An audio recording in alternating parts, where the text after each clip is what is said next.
Assalamualaikum, halo guys. Di podcast yang kedua ini saya mau bikin sensasi jadi YouTuber pemula di YouTube. Kenapa? Karena di YouTube itu bisa mengubah ide menjadi rezeki. Berbicara soal rezeki, sesungguhnya manusia sudah diberikan rezeki oleh Allah Subhanahu wa Ta'ala, yakni kemampuan dan akal. Dari akal inilah manusia diharuskan untuk berpikir agar bisa mengubah ide menjadi rezeki. Apapun yang kita lakukan adalah yang kita dapatkan. Dengan memberikan dampak yang positif kepada sesama, maka diri kita juga akan mendapatkan hal yang positif juga. Karena sejatinya manusia itu sesuai dengan sabda Nabi, sebaik-baik manusia adalah yang bermanfaat bagi sesama.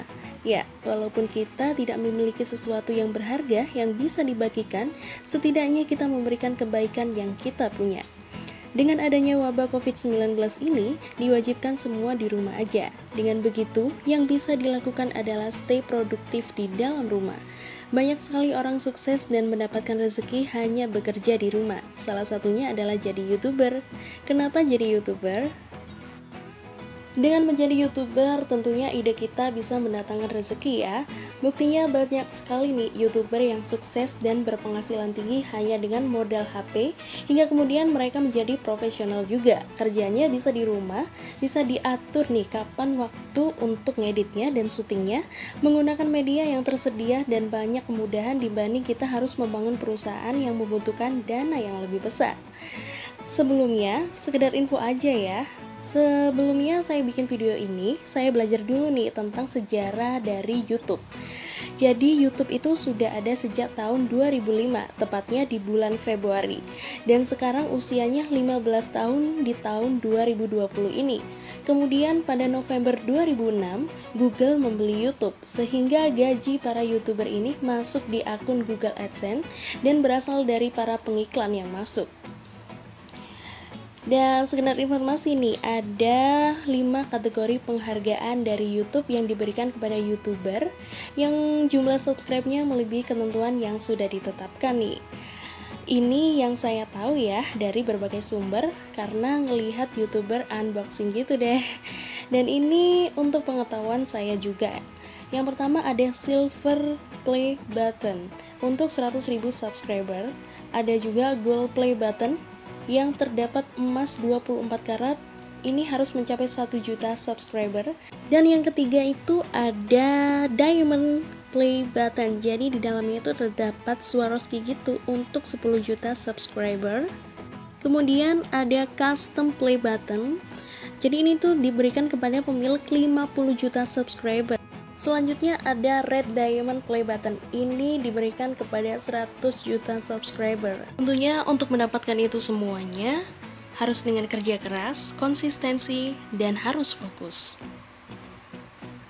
Membangun YouTube itu menurut saya seperti kayak pengusaha ya, membangun sebuah perusahaan. Memiliki channel YouTube itu berarti kita itu merintis sebuah peluang rezeki. Jadi contoh simpelnya itu kita kayak jualan, memasarkan produk, dan konsumen bebas nih memilih yang dia suka. Dan kalau kita jualannya setiap hari, upload setiap hari, tentunya penghasilan kita akan menumpuk. Dan tentunya kita akan semakin cepat mendapatkan gaji yang kita inginkan. Contoh kecilnya lagi nih, untuk menjadi pengusaha, kita misalnya jualan berbagai macam produk ya, tentunya konsumen tidak semuanya membeli produk kita, hanya beberapa aja. Di YouTube itu juga sama. Jadi seperti video-video kita dalam satu konten yang berbeda-beda rating view-nya, ada juga dari video kita bisa nambah subscriber, dan pokoknya banyak deh cerita-cerita dari menjadi YouTuber itu. Jujur saja yang saya rasakan untuk menjadi YouTuber pemula ini sebenarnya sedikit pusing ya. Ya namanya aja layaknya bos gitu, memikirkan apakah channel ini berkembang, kemudian apakah banyak suka, terus apakah video ini bisa bermanfaat untuk semua kalangan, dan pokoknya banyak deh. Berbeda sekali dengan waktu zaman dulu nih, waktu kerja di dunia broadcasting. Jadi kita udah selesai melakukan pekerjaan kita yang terbaik, setelah itu sudah kita pulang, besok kembali lagi bekerja. Jadi menyenangkan tapi tanpa beban. Kenapa? Karena waktu itu saya menjadi karyawan, tentunya pandangannya sangat berbeda ya. Kita memiliki perspektif yang berbeda antara karyawan dan bos kita. Kalau karyawan tentunya yang diperhatikan adalah supaya kita dapat nilai bagus, gaji yang besar, kenaikan jabatan. Tapi beda lagi nih kalau yang dipikirkan oleh bos. Jadi bos itu harus memikirkan berapa biaya produksinya, kemudian harus membangun sebuah perusahaan itu dananya harus cukup besar, berapa sahamnya, dan banyak sekali lah pokoknya yang harus dipikirkan.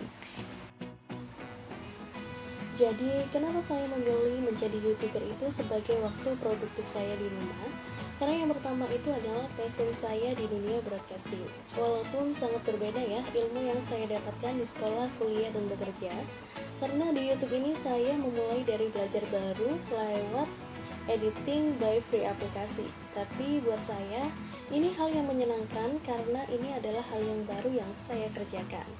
Kemudian adalah alasan kedua, saya ini sebenarnya suka sharing, berbagi ilmu yang saya tahu, suka belajar juga, dan suka di dunia yang baru.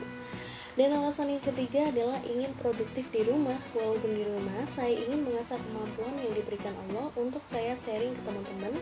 Dan insya Allah saya yakin kalau kita usaha, kita akan mendapatkan hasilnya. Itulah kemudahan rezeki yang diberikannya. Dan poin penting yang dapat saya ambil dari riset para YouTuber lainnya yang sudah sukses adalah lakukan sekarang untuk sesuatu yang baik, kemudian banyak berbagi atau sering upload video, dan hasil akan membawamu menjadi rezeki. Terima kasih telah memilih video ini. Jangan lupa kalau kalian suka, subscribe, dan mungkin ceritanya sama kayak saya bisa komen ya di bawah. Jangan juga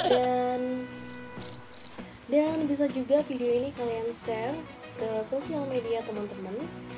Oke guys, itu tadi semuanya sudah saya ceritakan menjadi YouTuber pemula. Semoga kalian suka dan semoga video ini bisa bermanfaat. Oke, wassalamualaikum warahmatullahi wabarakatuh.